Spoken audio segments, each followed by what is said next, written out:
This is the CitizenLink Report. If you find our insights helpful, would you support our video efforts? Your gift of $25 or more goes a long ways. Covers the crew, lights, cameras, all that. Just click on Donate. Thanks from all of us. The American people are finally realizing the true impact of the so-called Affordable Care Act, and that may have a strong impact on the elections this fall.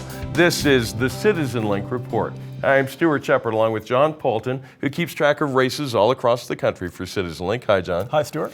You know, a great many people are finally seeing that what we've been saying about Obamacare has been true all along, that what was being promised is not what we're now getting. And that's definitely going to have an impact this fall because we now know the president knew all along.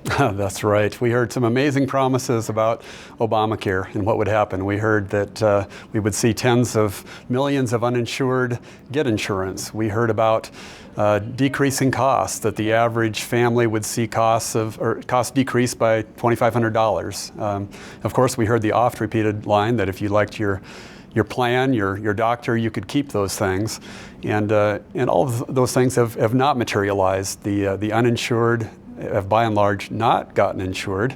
The net increase is very small. The costs have risen in some cases, depending on your age and the state that you're in. Yeah. They've doubled. And then, of course, the promise that you could keep your plan and your doctor was completely overturned, as 4.7 million people lost their insurance. Now, those promises were made in order to influence both the passage of Obamacare, the Affordable Care Act, as well as elections since then. Mm-hmm. But now the truth about it is also going to have its own impact on elections, particularly this fall. Let's talk about the numbers first of all. The Senate is currently in the hands of the party that passed Obamacare. Not a single Republican voted for that particular bill, that particular version of health care reform. They have the majority now, but not by a whole lot. No, it's a 55-45 split right now. 53 Democrats plus 2 independents that align with the Democrats. So a 5-seat pickup by Republicans would equal a 50-50 split.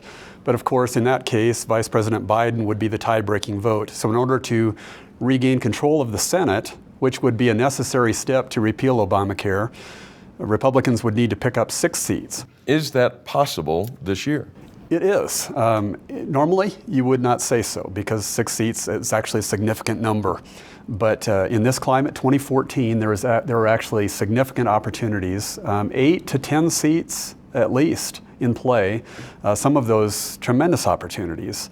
That is particularly because of the fact that a number of Democrats have retired rather than have to face the voters this election. And also it's coming off the 2008 election, which was a very good year for Democrats. 2008 as in the last time this class of senators was elected. So that was a big year for Democrats. They've got a lot of seats to defend, Republicans not nearly so many. All in all, and the fact, very important to mention, that this is the 6th year of the Obama presidency, and typically the 6th year of a presidency means the party out of power has big gains. Right. Now, to put it in the full context, roughly a third of the Senate comes up for re-election every 2 years. Right. This year, 2014, is unusual because of the circumstances you just talked about. So if you want to focus on changing the Senate, this is the year to do it, not 2016, not 2018. That's right. This year offers big opportunities for the reasons I just mentioned, as well as the fact that Obamacare is a driving issue. For many of these senators, for all of the incumbents who are up for re-election, this is the first time that they will face the voters since they cast what ended up being for each of them the tie-breaking vote, the decisive vote, because it only passed by 1 vote. Right. They made the difference. They gave us Obamacare. Now they have to face the voters at a time when Obamacare is just being rolled out and we're seeing all of these problems. It's kind of a perfect storm for many of them. But as you said, 2016 and 2018 are likely to be much more either even-keeled or possibly worse years for conservatives to advance gains in the Senate. So that makes 2014 so important. We must take advantage of the opportunities that we are given this year. So to be clear, if your goal is to bring an end to Obamacare, if that's someone's goal in life, if that's what they like to see happen, it cannot happen unless the Democrats are out of power in the House and the Senate and ultimately the White House, because that's where the veto power lies. That's right. And while we don't live and die by partisan politics. That's not what we're about. We're about the issues. The reality is, this is a partisan issue. As you said, not a single Republican voted for Obamacare. A few Democrats voted against it, but every vote for it was a Democratic vote. In order to get rid of it, it is going to require a partisan change in the Senate, Republicans keeping the House, and then, of course, gaining the White House in the 2016 election. Let's talk about the importance of the Senate. We just had a Supreme Court decision come down this week, and it's significant for many reasons. It dealt with, in this particular example, prayer before town meetings, before city councils, town hall meetings, that sort of thing. Right. And the court ruled in favor of such prayer, citing all the way back to the founders that this was something that they understood back then. Justice Anthony Kennedy wrote the opinion, and he reminded that the very people who passed the First Amendment in that early Congress went on to appoint chaplains in both the House and the Senate, paid positions to lead the chambers in prayer. Right. That's how the First Amendment should be understood, is in the context of the people who actually passed it. However, there were 4 members of the court, it was a 5-4 split,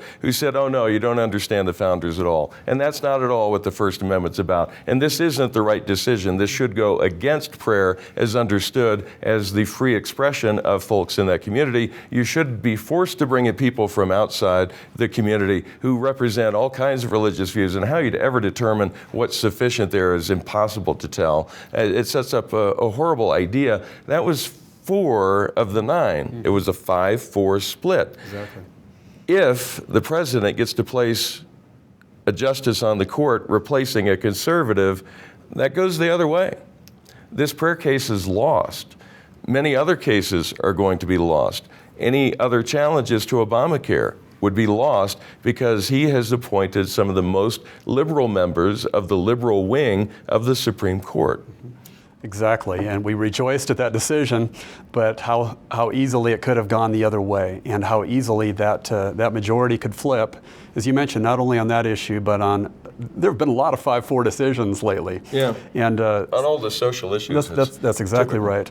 So the control of the Senate is very important for that reason as well. Because? Now, because the Senate has to confirm the presidential nominees for the courts, both the circuit courts, which are tremendously important, as well as the and lower courts, district courts, but of course then also the Supreme Court.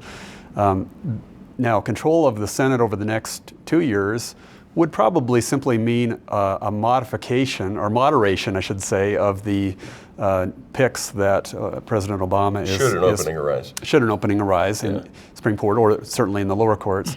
But that's also, again, we're looking long-term as well. And so in 2016, should we elect a conservative president, we will be ruining the fact, if we do not regain the U.S. Senate in 2014, we'll be ruining that fact in 2016. Because that means the House would pass conservative legislation, but it'll be bottled up in the Senate and never get to the White House. That's right. And of course also the Senate will have a tremendous impact. Should Republicans retake the Senate, let me say it this way, if Republicans retake the Senate in 2014, it will dramatically change just the nature of affairs in terms of legislation and the dynamics in the press and so on, because Republicans, conservatives will better control the entire agenda on Capitol Hill. That will actually shape the presidential election. It will allow conservatives to have a fairer roll of the dice when it comes to the 2016 presidential election. Because that's how you choose what gets talked about on all those Capitol Hill hearings and investigations, et cetera. That's right. That's why the House in particular has been influential over the last few years by the investigations that it gets to do as part of its constitutional authority. That's right. The most cases that come up through the court system, the federal courts, never make it to the Supreme Court. The vast majority are decided in the appeals court. The administration knows that, everybody on Capitol Hill does, and has been actively stacking the courts at the appeals court level and being very specific about which courts it's trying to stack with justices that will affirm the decisions that this particular administration has made. Oh, that's right, and they're on just so many levels, from the legislation to the courts and their appointments, to the shaping of the public debate, to ultimately Supreme Court vacancies. Control of the U.S. Senate is critical, and this is the year when we've got to make hay.